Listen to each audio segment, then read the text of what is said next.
وقل رب زدني علما. Malam ini adalah tentang rukun-rukun sholat. Rukun sholat adalah bagian paling inti dari ibadah sholat itu.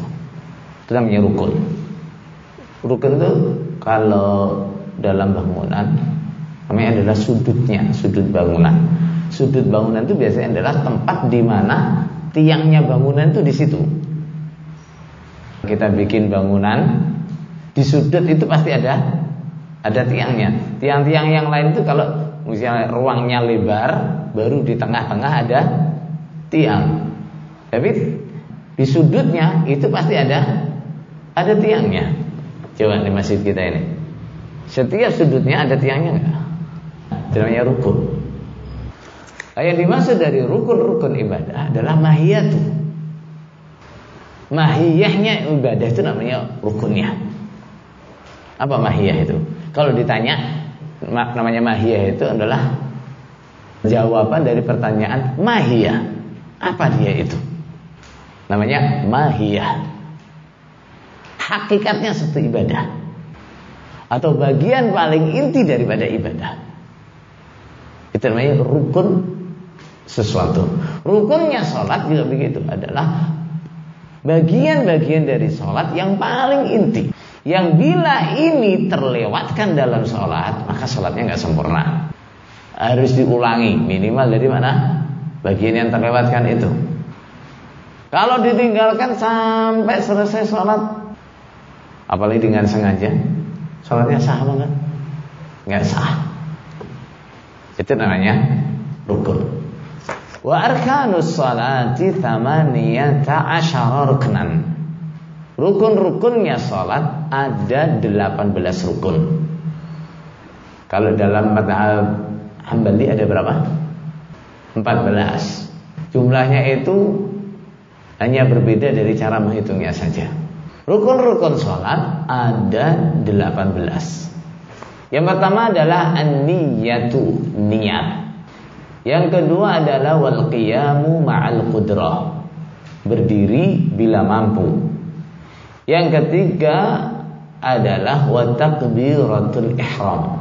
Takbiratul ihram, takbir yang pertama kali itu Allahu Akbar ketika kita masuk salat. Itu rukun. Kemudian yang keempat wa qiraatul Fatihah, membaca surat Al-Fatihah. Wa bismillahirrahmanirrahim ayatun minha. Sedangkan bismillahirrahmanirrahim adalah termasuk ayat dari Al-Fatihah. Berarti dibaca seperti Al-Fatihah. Kemudian yang kelima warruku' dan ruku'. Yang keenam wattuma'ninatu fihi, tuma'ninah dalam ruku'. Yang ketujuh warraf'u wa'tidalun, bangun dari rukuk dan berdiri tegak setelah bangun dari rukuk. Yang kedelapan wattuma'ninatu fihi, tuma'ninah dalam i'tidal. Yang sembilan wassujudu dan sujud. Yang ke-10 wattuma'ninatu fihi, dan tuma'ninah di dalam sujud. Yang ke-11 wal julusu bainas sajadataini, duduk di antara dua sujud.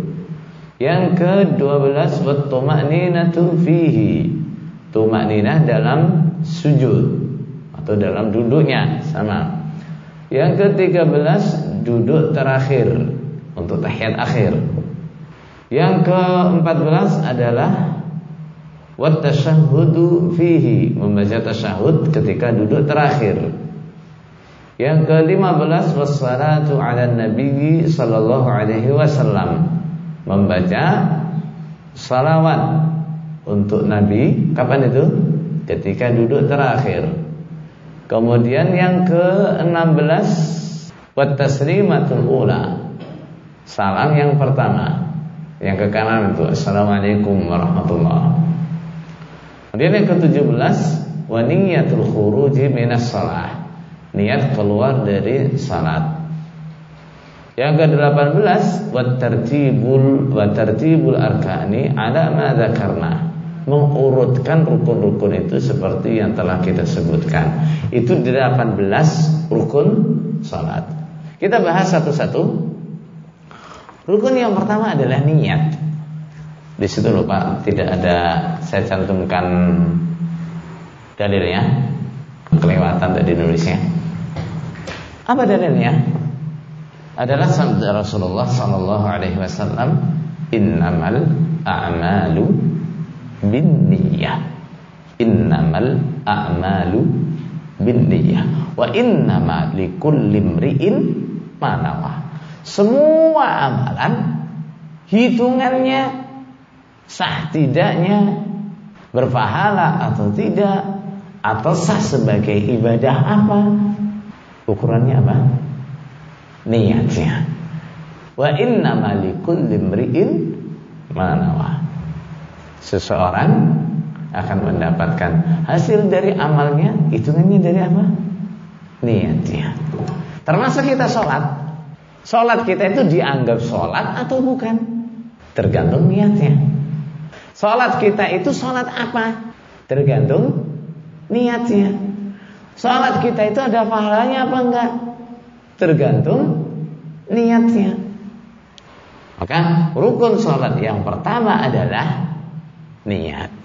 Cuma pertanyaannya sekarang adalah, perlukah atau adakah sunnah untuk melafalkan niat itu? Sebagian berpendapat bahwa melafalkan niat itu dianjurkan. Apa tujuannya?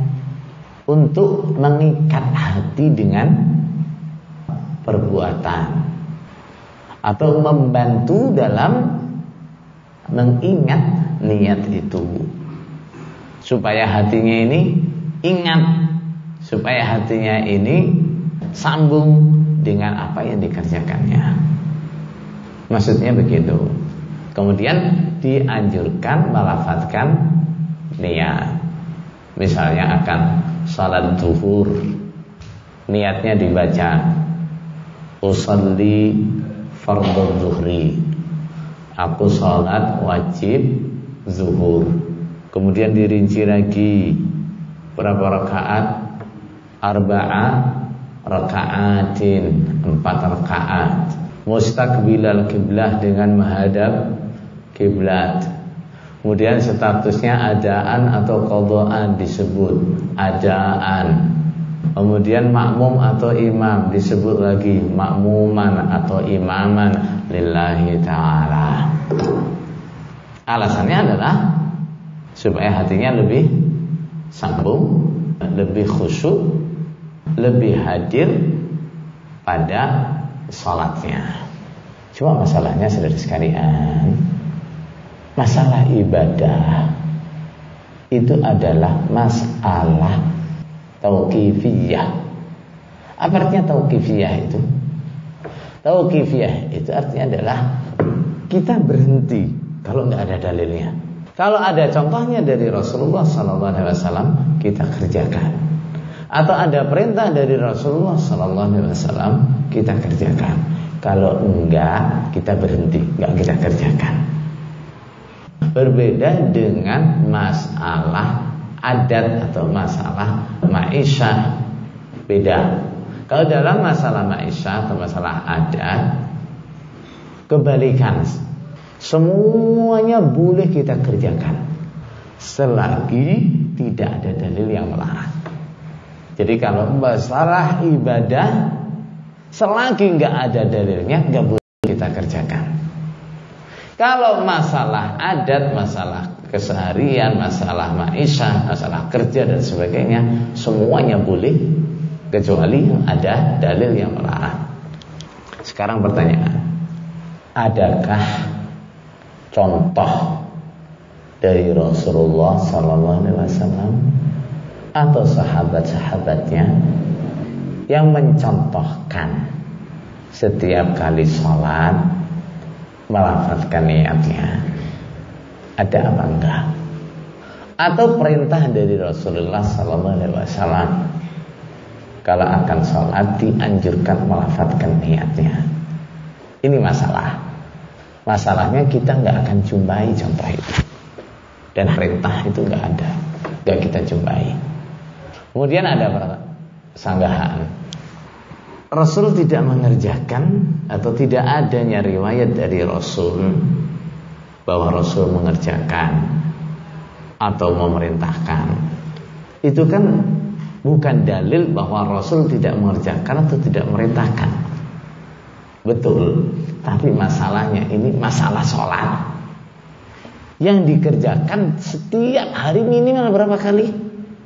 Sholat itu Rasulullah SAW kerjakan bersama sahabat-sahabatnya minimal satu hari satu malam adalah 5 kali. Ibadah yang diulang-ulang setiap satu hari satu malam minimal 5 kali. Kemudian gak ada riwayat sama sekali, entah itu dari Nabi atau dari sahabat-sahabatnya. Mungkin gak itu? Gak mungkin. Atau ada sanggahan lain, tidak dikerjakan atau tidak diperintahkan oleh Nabi, itu kan belum tentu gak disyariatkan. Contohnya sekarang saya azan pakai mikrofon ya, pakai pengeras suara. Gak ada contoh kan dari Rasulullah SAW? Gak ada. Itu kita katakan itu disyariatkan atau itu bukan bid'ah? Kan sama.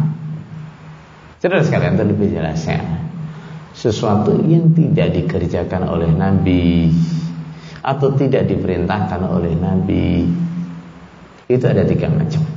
Yang pertama, sesuatu itu tidak dikerjakan dan tidak diperintahkan oleh Nabi karena tidak adanya tuntutan pada waktu itu. Misal, ilmu-ilmu seperti ilmu nahwu sorof, gak ada loh zaman Nabi pelajaran nahwu sorof. Nabi ngajarkan nahwu sorof gak ada. Kenapa gak ada? Karena gak ada tuntutan. Kok bisa gak ada tuntutan? Iya, orang-orang Arab waktu itu bahasa Arabnya masih terjaga, bahasa Arabnya belum rusak. Semua orang Arab berbicara dengan bahasa Arab yang fasih, sehingga tuntutan untuk mengajarkan bahasa Arab secara khusus gak ada. Kemudian setelah banyak orang-orang asing belajar Islam atau berdagang ke wilayah-wilayah Arab, di sinilah mulai bahasa Arab tercampur, bahasa Arab rusak. Sehingga pada masa kekhalifahan Ali bin Abi Thalib, dia memerintahkan Abul Aswad Ad-Du'ali untuk menyusun kaidah-kaidah bahasa Arab yang kemudian dikasih nama Nahwu. Zaman Nabi, mushaf itu gak dibukukan jadi satu, dikumpulkan jadi satu, enggak. Al-Quran itu tempatnya di mana? Hati, di hafalan.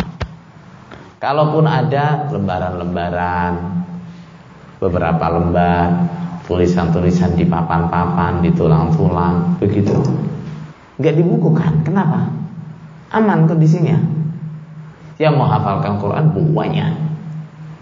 Perselisihan tentang Al-Quran juga nggak ada.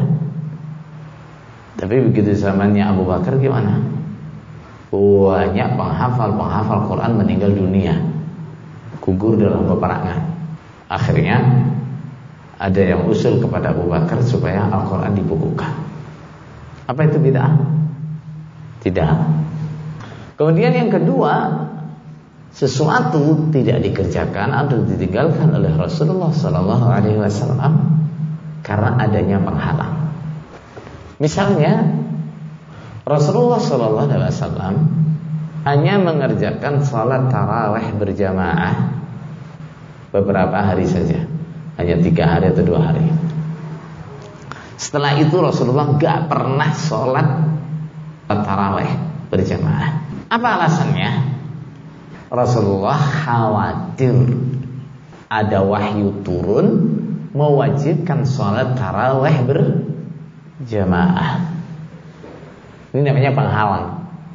Sebenarnya Rasulullah senang sholat tarawih dengan berjamaah, tapi beliau khawatir kalau ini dikerjakan secara berjamaah terus nanti akan turun wahyu mewajibkannya, sehingga Rasulullah tidak mengerjakan sholat tarawih berjamaah kecuali beberapa hari itu saja. Kemudian setelah zaman Umar bin Khattab, dia melihat di masjid itu orang sholat taraweh di sana satu kelompok, di pojok ke sana, di pojok sini satu kelompok, di pojok sana lagi satu kelompok, di pojok sana lagi satu kelompok, jamaah kecil-kecil begitu. Kemudian dia perintah supaya sholat tarawehnya dijadikan satu, sholat taraweh berjamaah satu imam. Apakah itu bid'ah? Tidak. Kenapa? Ini pernah dikerjakan oleh Rasulullah, kemudian ditinggalkan karena adanya halangan. Apa halangannya? Kekhawatiran bila itu diwajibkan. Setelah zaman Umar, kekhawatiran itu ada enggak? Enggak ada. Kenapa? Wahyu sudah putus. Enggak ada kekhawatiran nanti terus sholat tarawih jadi wajib. Enggak ada kekhawatiran. Karena syariat sudah jadi, syariat sudah baku, nggak bisa ditambah lagi. Yang ketiga, sesuatu tidak dikerjakan oleh Rasulullah SAW, padahal tuntutannya ada, penghalangnya tidak ada. Contoh, tuntutan untuk menganjurkan atau setidaknya menjelaskan, syariatkannya atau membolehkan melafazkan niat ketika akan sholat atau ibadah-ibadah lain. Ada nggak tuntutan untuk itu? Besar sekali tuntutannya.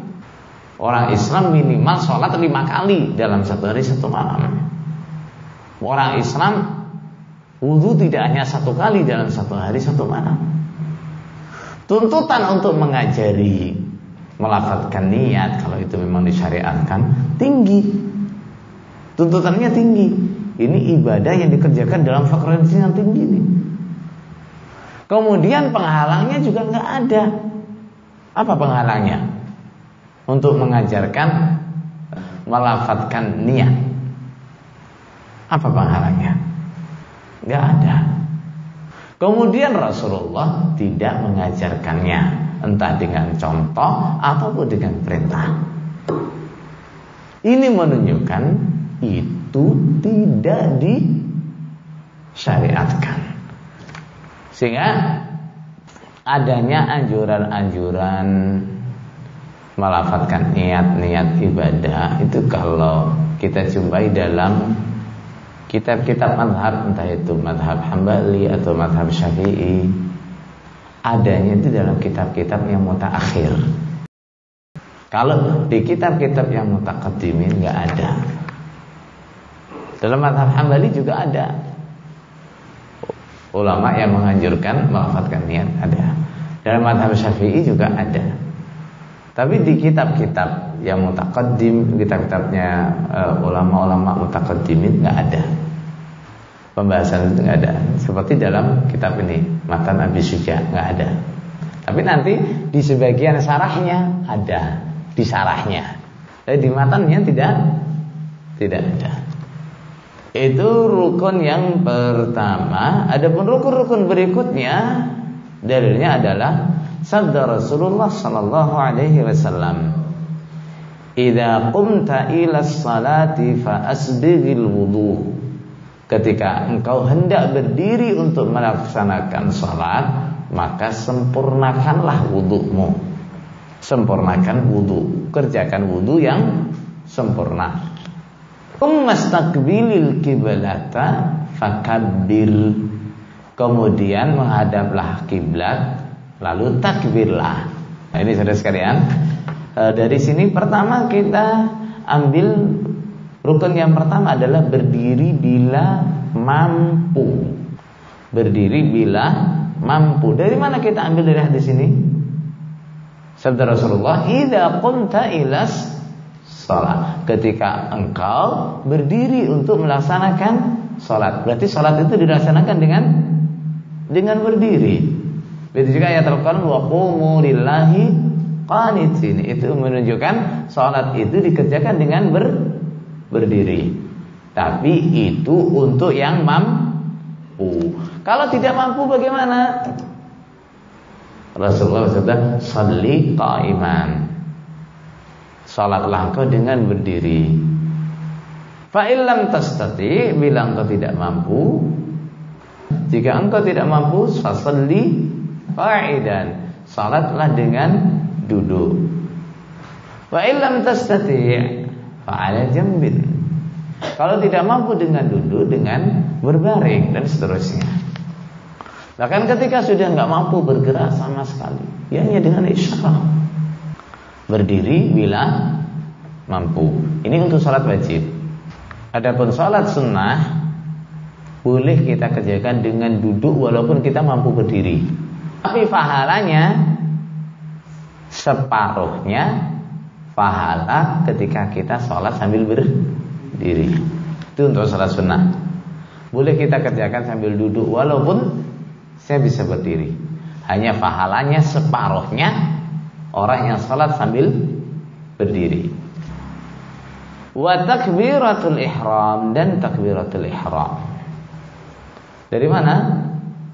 Sabda Rasulullah, fakabbir. Takbirlah. Takbir yang maksudnya adalah takbiratul ihram. Takbir yang pertama itu tadi, Allahu Akbar. Kemudian lafaz tsumastaqbilil qiblata fakabbir. Fa itu huruf apa? Fa itu menunjukkan tartib dan ta'qib. Tartib itu berurutan, ta'qib itu beriringan. Menghadaplah kiblat, fakabbir, terus takbirlah. Ini menunjukkan apa? Ketika kita akan sholat, begitu sudah menghadap kiblat, tidak ada pekerjaan lain yang kita kerjakan sebelum takbir. Sudah menghadap kiblat dalam posisi menghadap kiblat, ya sudah langsung takbir Allahu Akbar. Tidak ada pekerjaan lain. Kemudian tsumma qara' ma tayassara ma'aka minal Qur'an. Kemudian bacalah sebisanya yang kamu hafal dari Quran. Ma tayassara, sebisanya atau semampunya. Baca ayat-ayat Quran yang bisa kamu baca itu. Nah, nanti di hadis yang lain disebutkan yang wajib adalah Al-Fatihah. Tsummarka' hatta tatma'inna raki'ah. Kemudian rukuklah sampai tumakninah. Biasanya tumakninah itu seperti apa? Dalam hadis lain disebutkan Rasulullah rukuk sampai semua tulangnya itu kembali, dan semua ruas-ruasnya itu kembali, artinya sampai tenang. Adapun batasan minimalnya adalah rukuk itu, ya, Allahu Akbar, posisi rukuk udah tenang, udah lurus. Nah, kemudian baca tasbih 1 kali, Subhana rabbiyal azim. Minimal tuh. Untuk sempurnanya tumakninah minimal berapa?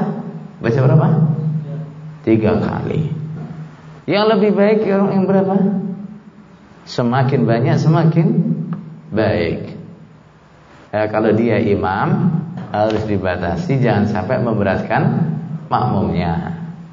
Kalau beberapa riwayat dari sahabat mengajarkan kalau imam dianjurkan baca 10 kali, tasbihnya 10 kali, supaya apa? Supaya makmumnya juga bisa tumakninah. Salah satunya adalah yang diriwayatkan dari Umar bin Abdul Aziz.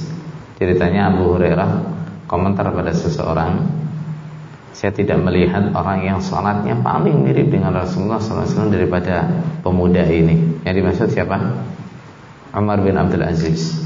Diperhatikan oleh muridnya Abu Hurairah tadi, sujud dan rukuk dan sujudnya Umar bin Abdul Aziz itu lamanya kira-kira orang baca tasbih 10 kali. Kemudian marfa' hatta tastawiya qa'iman. Kemudian bangunlah dari rukuk sampai engkau berdiri tegak. Sami Allahu liman hamidah, Rabbana walakal hamd, sampai berdiri tegak. Sebelum tegak jangan turun dulu. Nah, kadang-kadang nih kita kalau buru-buru itu, diri belum tegak itu sudah langsung turun sujud. Kemudian tsummasjud hatta tatma'inna sajida. Kemudian sujudlah sampai tumanina. Tsummarfa hatta tatma'inna jalisa. Kemudian bangunlah dari sujud sampai duduk dengan tumanina. Tsummasjud hatta tatma'inna sajida. Sujudlah lagi sampai tenang sujudnya. Tsummarfa hatta tatma'inna jalisa. Kemudian bangunlah dari sujud sampai tenang duduknya. Tsummaf'al dzalika fi salatika kulliha. Kemudian kerjakan itu dalam semua salatmu. Ulama-ulama menamai hadis ini dengan hadis al-musii salatahu. Orang yang salatnya gak benar. Hadis ini dikenal dengan hadis al-musii salatahu. Ceritanya gimana ya? Ceritanya itu Nabi itu duduk di masjid, kemudian ada laki-laki masuk masjid, terus sholat. Habis sholat datang pada Nabi salam. Setelah salam oleh Nabi dijawab, sholat lagi, kamu tuh belum sholat. Dia sholat lagi, datang lagi, salam kepada Nabi, oleh Nabi dijawab lagi, sholat lagi, kamu belum sholat. Sampai 3 kali. Setelah 3 kali dia nyerah. Ma usinu ghaira hadza. Nabi, yang saya bisa sholat ya cuma begini ini, fa'allimni, ajari saya. Kemudian Nabi menjelaskan ini, caranya sholat itu begini loh. Caranya sholat itu, kalau mau sholat, wudu dulu yang sempurna dan menghadap kiblat, takbir Allahu Akbar, baca surat Al-Fatihah, kemudian rukuk sampai tumaknina, kemudian bangun berdiri sampai tegak, kemudian sujud sampai tumaknina, kemudian duduk sampai tumaknina, sujud lagi sampai tumaknina, dan seterusnya.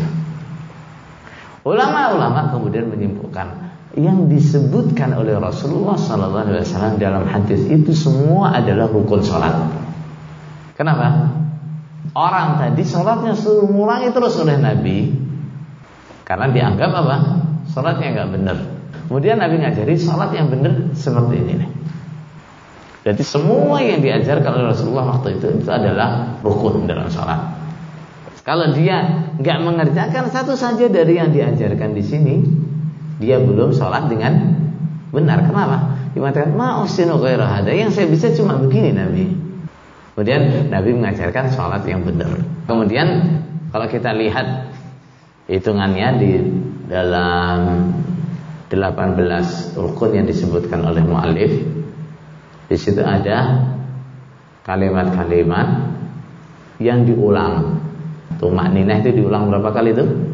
Tumakninah dalam ruku', tumakninah dalam i'tidal, tumakninah dalam sujud, tumakninah ketika duduk di antara 2 sujud. Berapa kali itu? 4 kali.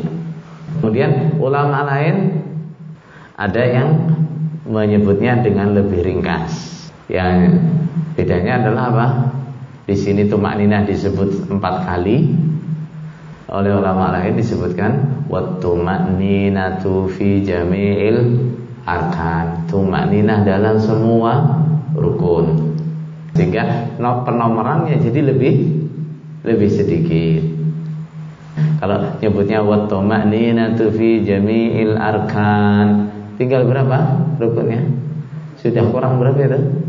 Sudah kurang 3. Tumakninah yang disebut 4 kali dari sekali, berarti kurang 3. Jadi rukun-rukun salat itu banyak dan sedikitnya tergantung perinciannya. Tapi semuanya sepakat ini adalah rukun salat.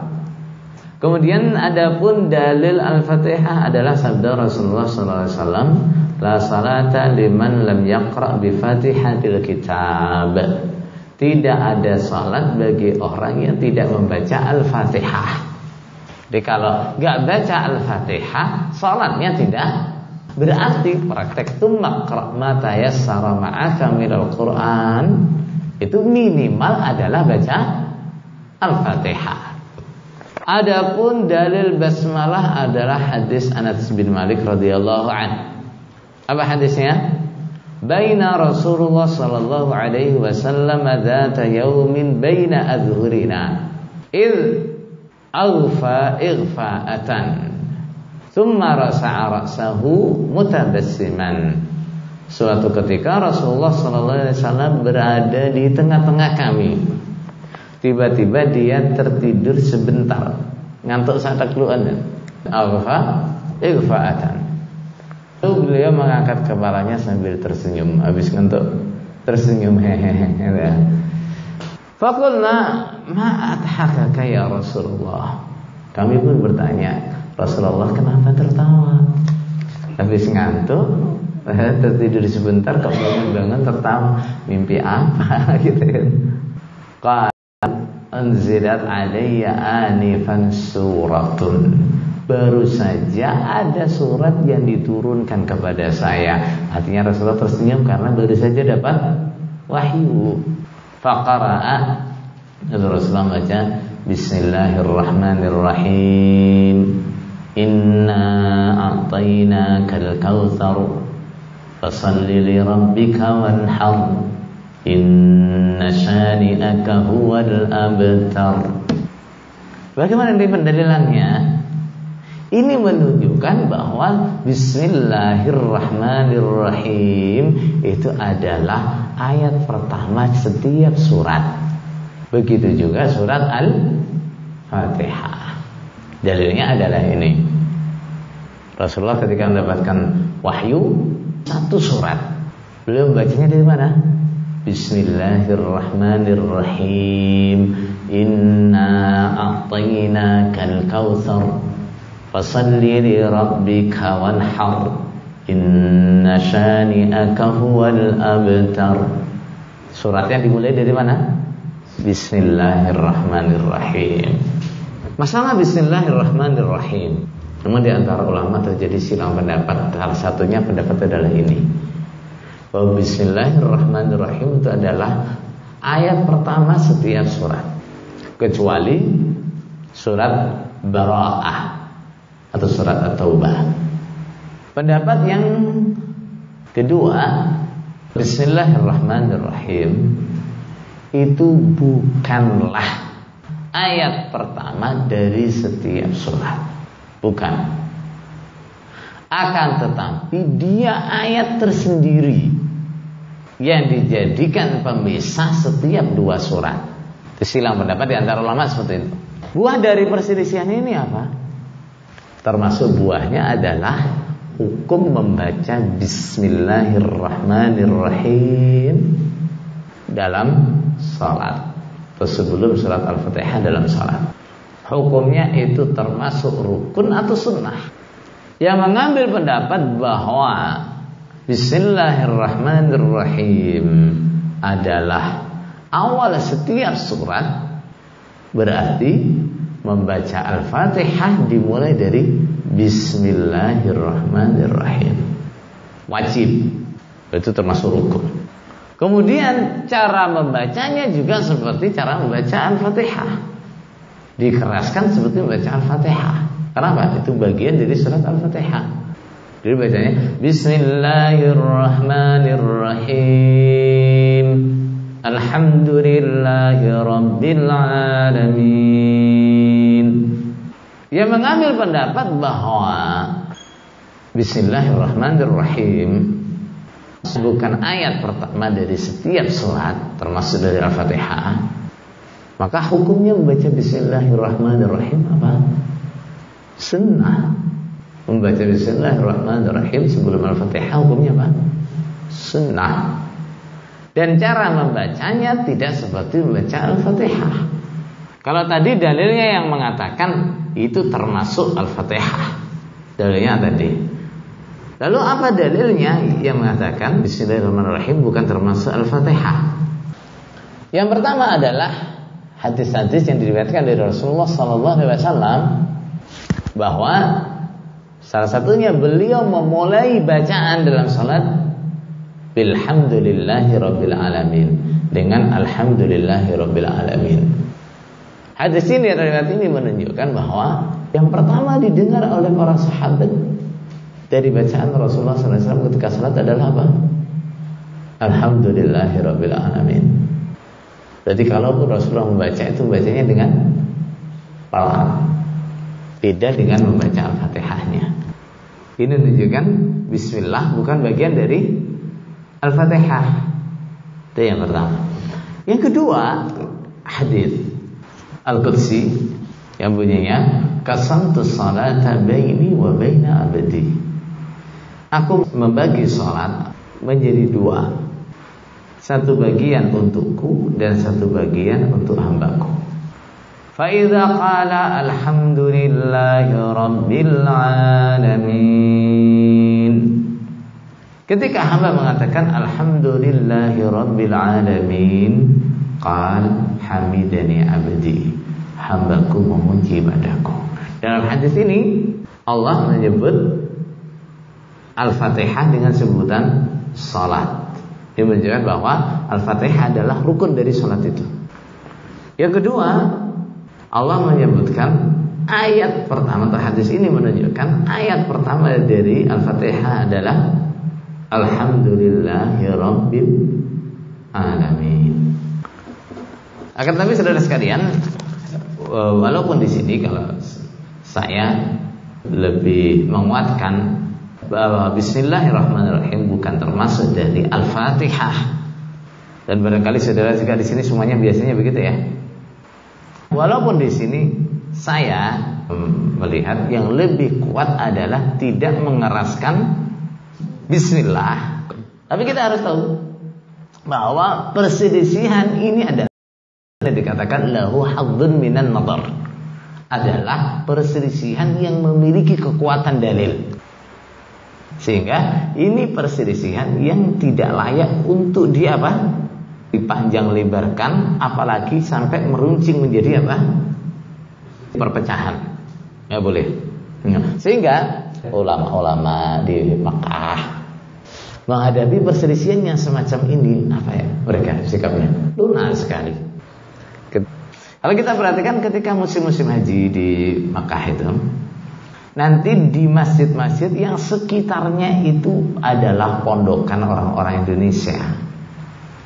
Imam-imam masjid yang biasanya tidak mengeraskan Bismillahirrahmanirrahim, mereka mengeraskan Bismillahirrahmanirrahim. Kenapa? Menghargai perselisihan ini dan menghindarkan orang banyak dari kejutan yang kita datangkan dalam masalah perselisihan khilafiyah. Syekh Abdul Rahman As-Sudais pernah sholat ngimami di Masjid Istiqlal Jakarta itu. Dia juga mengeraskan Bismillahirrahmanirrahim. Jadi ini perbedaan pendapat yang sama-sama punya kekuatan, punya kekuatan dalil, sehingga seharusnya tidak ada masalah ketika kita sholat misalnya di belakang imam yang tidak mengeraskan Bismillah, atau di belakang imam yang mengeraskan Bismillah, seharusnya tidak ada masalah. Biasanya masalahnya itu di siapa? Orang yang nggak ngerti dalil. Rasanya sing bener ya kesini tak kerjane kita gitu. Nah sing liyane salah. Adapun dalil duduk akhir, duduk yang terakhir, duduk yang sebelum salam itu loh, dan duduk terakhir, dan membaca tasyahud saat itu, apa dalilnya?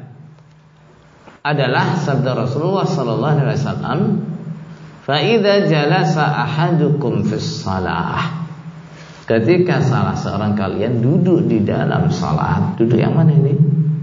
Duduk yang terakhir, falyaqul at-tahiyyatu lillah was-salawatu wat-tayyibat. Assalamu alayka ayyuhan nabiyyu wa rahmatullahi wa barakatuh. Assalamu alayna wa ala ibadillahi salihin. Fa innahu idza qala dzalika asaba kull 'abdin salihin fis sama'i wal ardh.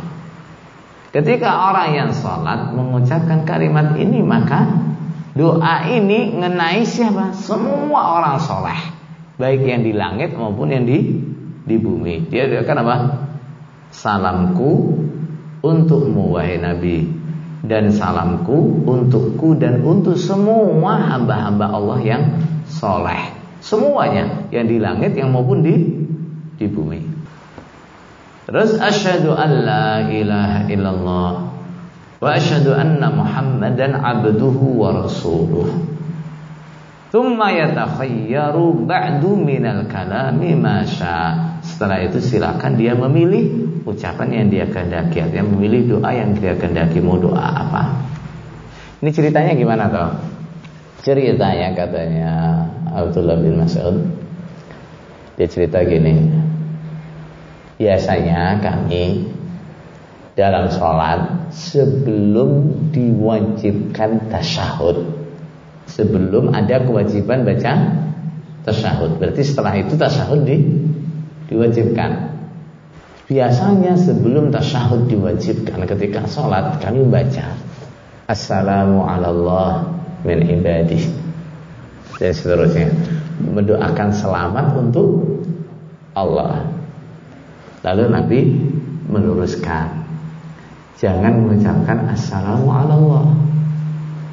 Kenapa? Karena Allah itu assalam, dan yang selamat, keselamatan itu datangnya dari Allah. Makanya kalau kita memintakan keselamatan untuk Allah, nggak cocok. Yang punya keselamatan itu Allah. Terus Nabi mengajarkan tasyahud yang seperti ini. Ada riwayat-riwayat lain tentang bacaan tasyahud yang sama-sama boleh dibaca. Semua yang ada riwayatnya boleh kita praktekkan, dan itu lebih afdal. Ketika ada beberapa riwayat dalam ibadah, yang lebih afdal adalah semuanya kita praktekkan. Sekarang baca tasyahud yang seperti ini, besok praktek tasyahud yang lain yang ada riwayatnya, besoknya lagi ada riwayat yang lain lagi, dipraktekkan lagi. Apa manfaatnya? Manfaatnya semua sunnah kita kerjakan. Itu manfaat yang pertama. Manfaat yang kedua, sholat kita bisa terbantu lebih khusyuk. Kenapa? Karena bacaan yang bervariasi tadi. Beda ketika kita itu bacaannya melulu itu terus. Biasanya itu sholatnya gimana ngalirnya? Ngalirnya otomatis. Kalau sudah ngalirnya otomatis kayak mesin begitu, kadang-kadang selesai sholat itu gak tahu, kaget.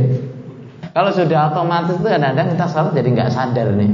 Dari bacaan iftitahnya itu terus, nggak pernah ganti. Akhirnya gimana? Bertakbir Allahu Akbar, Allahu Akbar kabir, walhamdulillahi katsir, wa subhanallah bukratan wa asila. A'udzubillahi minasyaitonir rajim. Bismillahirrahmanirrahim. Alhamdulillahirabbil alamin. Terus biasanya salatnya apa? Qul huwallahu ahad. Terus Allahu Akbar rukuk. Biasanya dibaca apa? Subhanarabbiyal azim. Enggak pernah ganti. Sami Allahu liman hamidah rabbana walakal hamd. Enggak pernah ganti. Tahu-tahu salatnya wis rampung. Sehingga selain mengerjakan semua sunnah yang ada, itu manfaatnya adalah membantu salat kita lebih khusyuk. Ada banyak riwayat tentang bacaan iftitah, ada banyak riwayat tentang bacaan ruku, sujud, duduk di antara dua sujud. Ada beberapa riwayat tentang bacaan tasyahud. Kerjakan semua, tapi gantian ya. Jangan dikerjakan semua dalam satu salat. Salat yang sekarang baca yang ini, salat yang besok baca yang ini. Hadits ini menunjukkan bahwa yang pertama, duduk terakhir itu adalah rukun. Kenapa duduk yang kedua tidak kita katakan sebagai rukun? Karena itu idza jalasa ahadukum fi shalah. Ketika salah satu kalian duduk dalam sholat, berarti duduknya kita biasanya ada dua kali, ada sekali ya. Kenapa yang pertama nggak disebut sebagai rukun?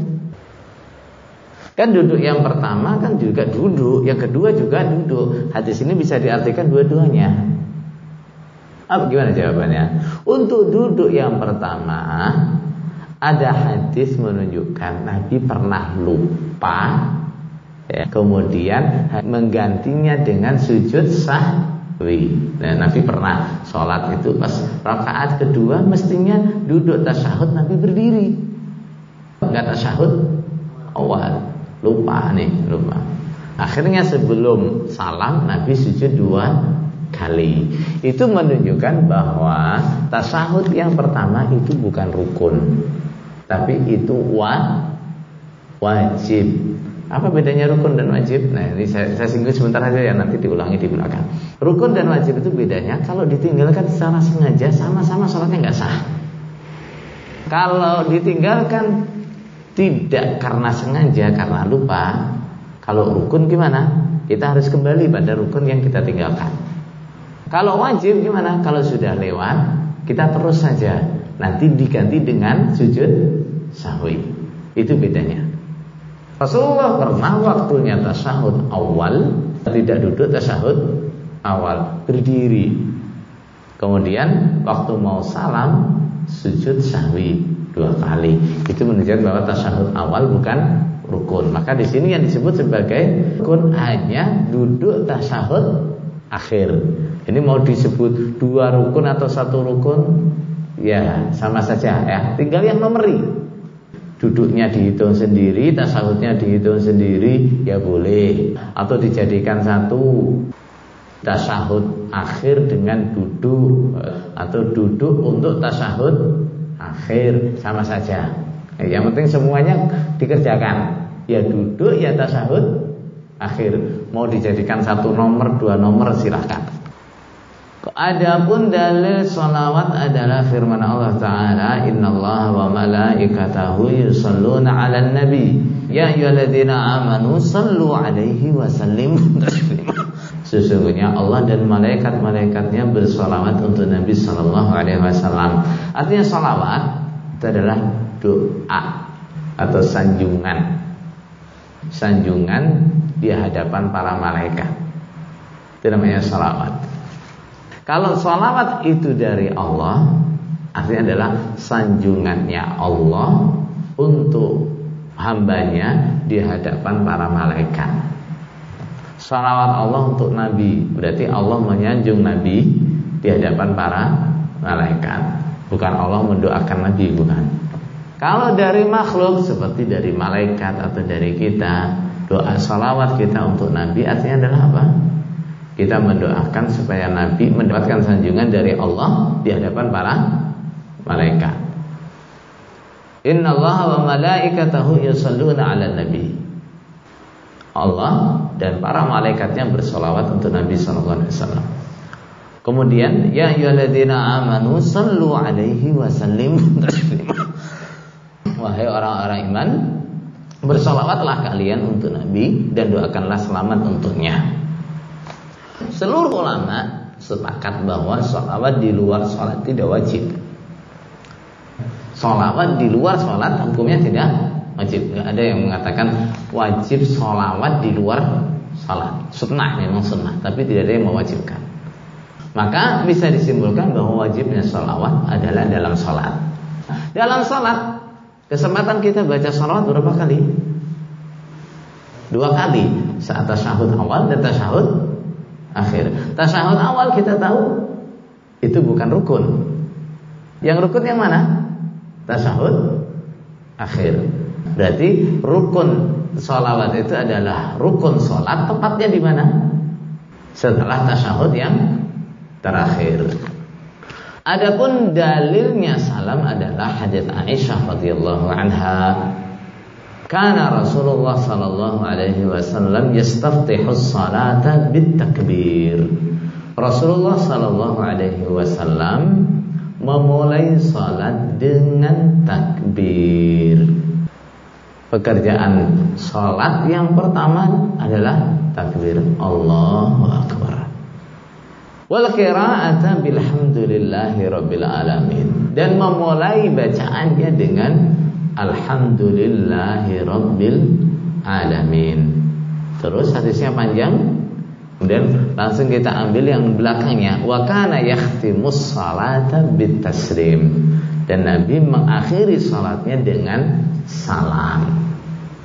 Ini menunjukkan bahwa salam adalah rukun salat, rukun dari salat. Nah, ada perbedaan, ada yang mengatakan yang rukun ya dua-duanya, 2 salam itu sama-sama rukunnya. Kalau dalam mazhab Syafi'i yang rukun hanya satu, yang pertama yang ke kanan itu Assalamualaikum warahmatullahi. Kalau dalam mazhab Hambali dua-duanya ke kanan dan ke kiri itu rukun.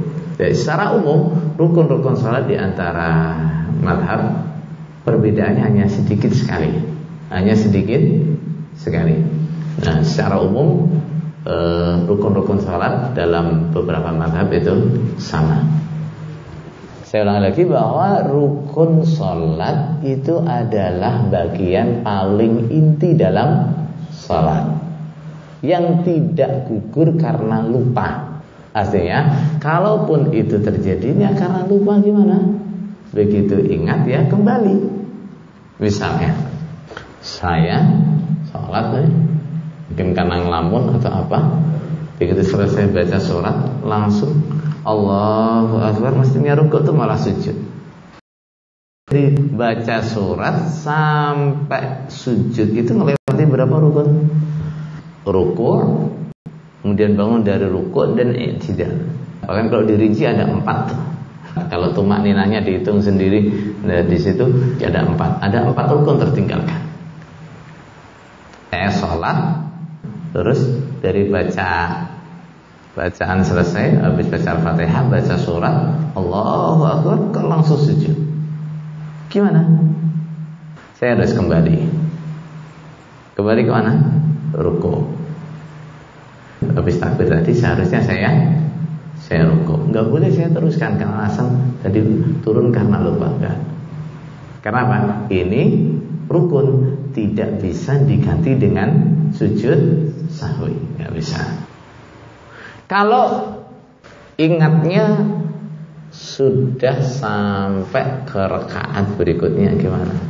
Saya tadi lupa enggak rukuk, ingat-ingat sudah baca Al-Fatihah lagi. Gimana? Rakaat yang tadi kurang rukunnya itu enggak dihitung. Misalnya itu sudah dapat 1 rakaat, terus sudah berdiri lagi, sudah baca Al-Fatihah lagi. Rakaat yang tadi enggak ada rukuknya, enggak ada i'tidalnya, tadi enggak dihitung. Ini berarti ini mulai rakaat ini. Atau ada 1 rakaat sujudnya kurang 1 misalnya, itu enggak dihitung. Itu kalau ingatnya dalam salat.